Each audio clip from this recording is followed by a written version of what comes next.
Friends, do you know how long it would take if you wanted to travel across the whole of Russia? A full 4 days. Yes, Russia is such a vast country that if you want to cover it end to end, it will take you a complete 4 days. But do you know how long it would take to go from the United States to Russia? Just 20 minutes. Unbelievable, right? Actually, in the western United States, there is a strait called the Bering Strait. On the eastern side of this strait lies Alaska, that is the United States, and on the western side lies Russia's Chukchi Peninsula. The width of this strait is only 82 kilometers, meaning if you just cross this 82-kilometer sea stretch, you directly reach from the US to Russia. However, the international date line also passes right through here, so your clock might show a different time, but in reality, it will only take you 20 minutes. Friends, our world geography is full of such weird facts. And knowing some of them is very important even from an exam point of view.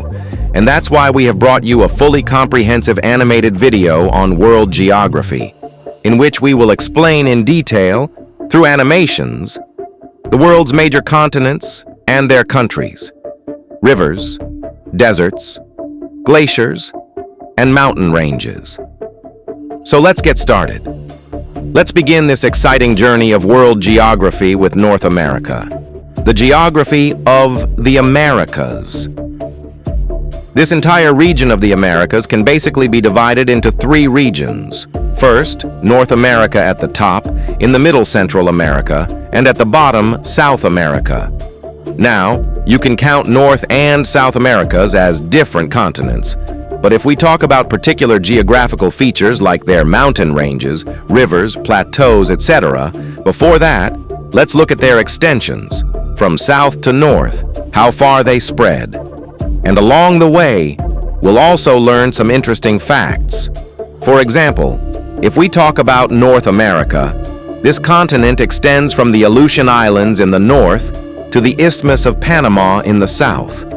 On one side, it is surrounded by the Atlantic Ocean, and on the other side, by the Pacific Ocean. If we look at the countries located in this region, there are mainly 3. First, at the very top, Canada. A small portion, the Alaska region, that you see here, is also part of the USA. That means the second country is the United States of America, and the third one at the bottom is Mexico. Similarly, if we look at the geographical boundaries of Central America, to the east, it is bounded by the Caribbean Sea, to the north by Mexico, to the west by the Pacific Ocean, and to the south by Colombia. Central America is made up of 7 countries: Guatemala, Belize, El Salvador, Honduras, Nicaragua, Costa Rica, and Panama. Among these 7, Nicaragua is the largest country in Central America. Now, if we talk about South America, it is the 4th largest continent in the world. Its extension is from the Gulf of Darien in the north, all the way to an archipelago in the south, called Tierra del Fuego. There are a total of 12 countries located here: Chile, Argentina, Uruguay, Paraguay, Bolivia, Peru, Ecuador, Brazil, Colombia, Venezuela, Guyana, Suriname, and French Guiana. Among all these, Brazil is the largest country.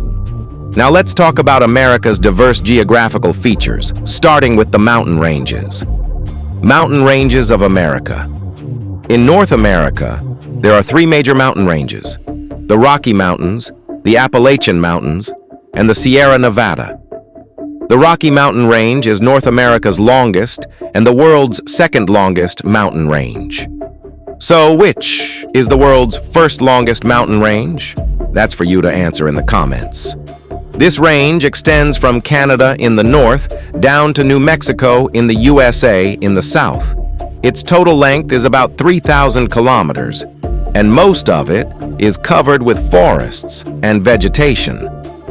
This is why many of the USA's major national parks, Yellowstone, Rocky Mountain National Park, Grand Teton, Glacier National Park, are located in this range. After the Rockies, the Appalachian Mountains are North America's second major mountain range, with a length of approximately 1,500 kilometers. They are located on the eastern side of the continent, where temperate alpine-type vegetation is found. The third largest mountain range is the Sierra Nevada, which is a fault block mountain range. Its length is about 500 kilometers, and its width is approximately 70 kilometers. The world's largest tree species, the sequoia trees, are endemic here. If you follow startup-related news, you must have heard of the famous venture capital firm Sequoia Capital. It's named after this tree. The Sierra Nevada is located in California, USA.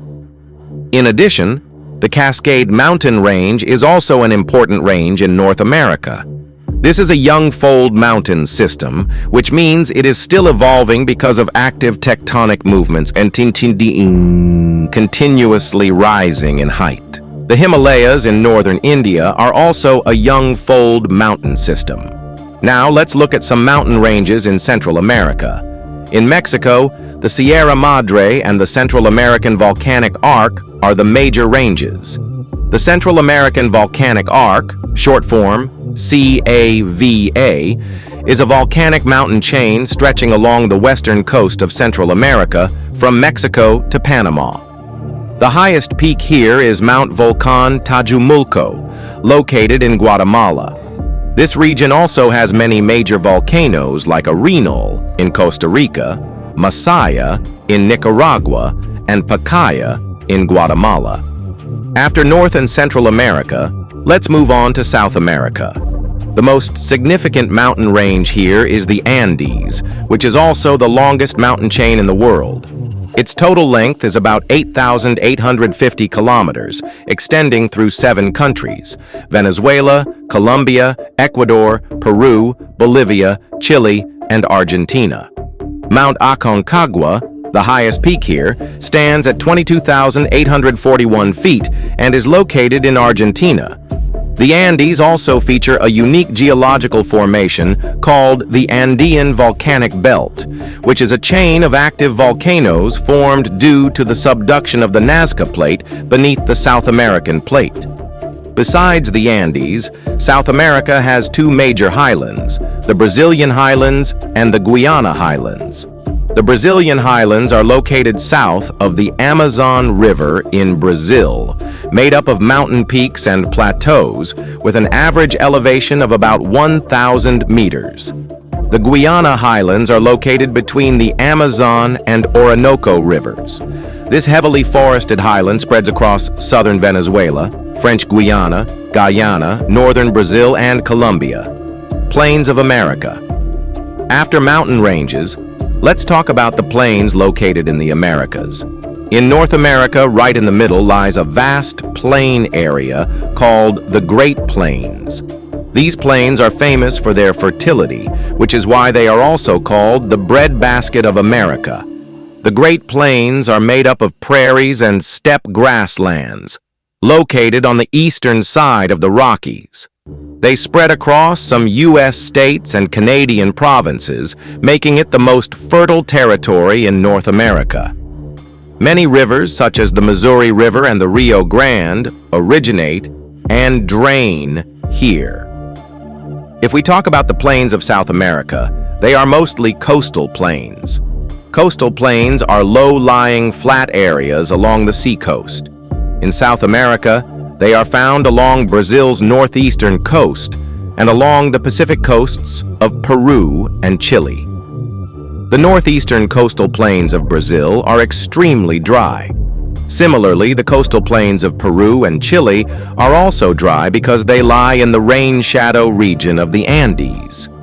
South America's famous Atacama Desert is also located in this western coastal plain, and it is one of the driest regions in the world.